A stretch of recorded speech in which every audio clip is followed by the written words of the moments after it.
일하며 세계 속으로. 여러분 안녕하세요. 트래블러 라이터 영입니다. 이번 시간에는 필리핀입니다.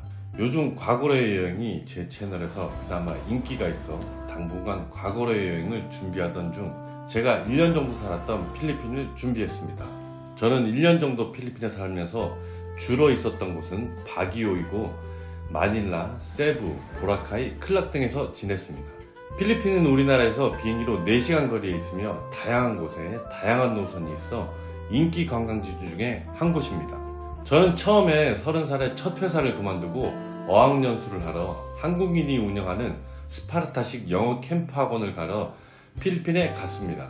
제가 결혼도 하고 아이도 있는 가운데 첫 직장을 그만두고 필리핀까지 간 이야기는 다음에 따로 영상을 준비해 말씀드리겠습니다.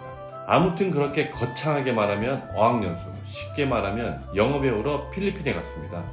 필리핀은 관광도 많이 가지만 미국이나 유럽 혹은 호주까지 가기에 부담이 되거나 아니면 가기 전에 영어를 좀 빡시게 배우고 가고 싶은 분들에게 어학연수 프로그램이 워낙 많아 인기 있는 곳입니다.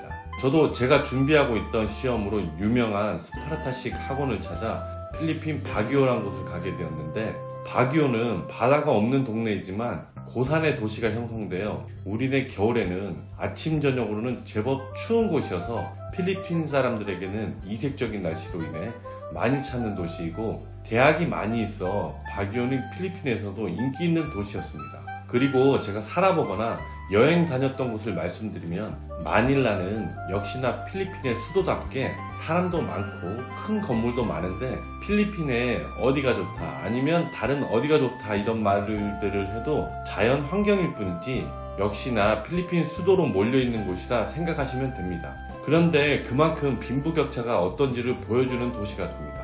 마닐라에서도 마카티는 정말이지 으리으리한 집들도 많은데 거기를 조금만 벗어나면 낮에 다녔던 도로를 저녁에는 노숙인으로 꽉 차서 걸어 다니기 어려울 정도로 많은 모습에 처음에는 무섭기도 하고 놀라웠는데 또 살다 보니 익숙해지더라고요. 아무튼 마닐라는 그냥 다른 나라의 수도답게 큰 건물과 인프라가 몰려있는 곳입니다.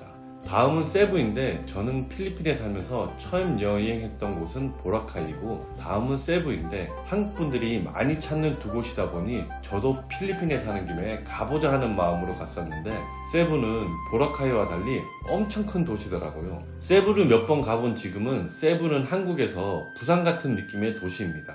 막연히 바다가 예쁜 도시일 거라 생각했던 세부는 제 생각보다는 엄청 큰 도시였고 시내는 밀집된 건물과 많은 사람들로 북적이고 시내에서 바다를 가려면 그래도 차를 타고 어느 정도 가야 볼 수 있는 곳입니다. 특히 제가 좋아하는 에메랄드 빛의 바다는 약간 외지 쪽으로 가야지 구경할 수 있습니다.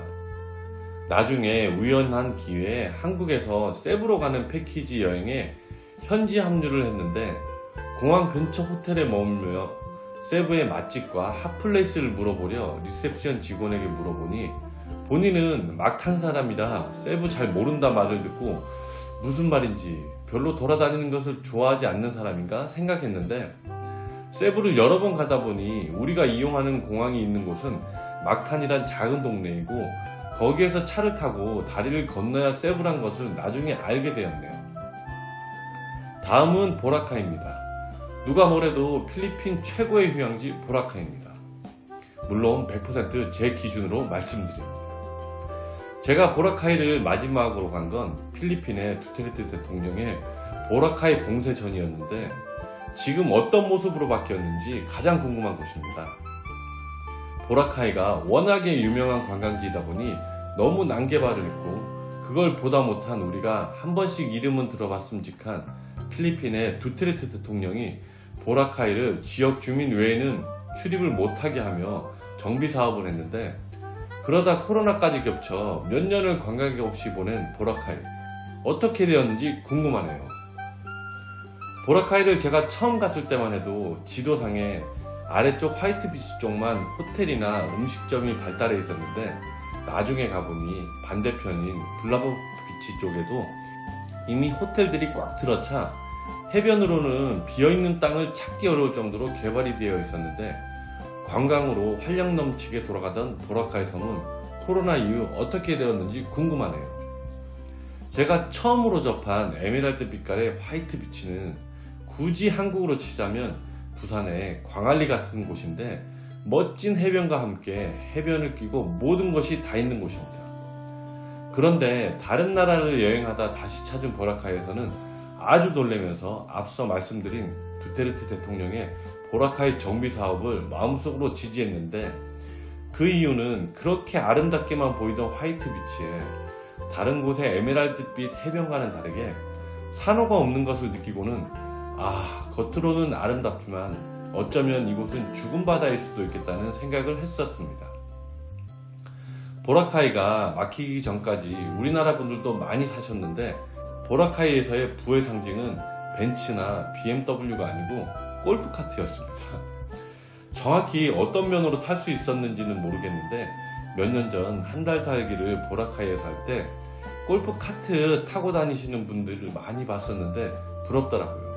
저도 나중에 돈 많이 준비해서 은퇴하면 여기 와서 골프카트 타고 다니면서 살면 좋겠다 하는 생각을 했습니다.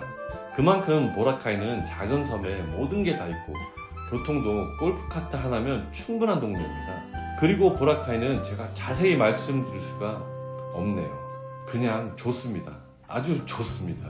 크기도 적당한 곳에 즐길거리, 놀거리, 먹거리가 풍부합니다. 그리고 필리핀에서의 마지막은 얼마 전에 다음 에피소드를 기다리게 만드는 차무식의 동네 클락입니다. 클락이라 하면 천사의 도시 앙겔레스를 포함해서 말씀드리는데 저는 필리핀에서 클락을 가장 나중에 갔었는데 앞서 말씀드린 바다가 없는 동네 바기오는 처음으로 필리핀을 영어 배우러 가다 보니 가게 되었는데 이제 필리핀을 좀 알고 나니 바다도 없는 동네에 왜 그렇게 많은 사람들이 가나 했는데 역시나 많은 분들이 찾으시는 이유가 있더라고요.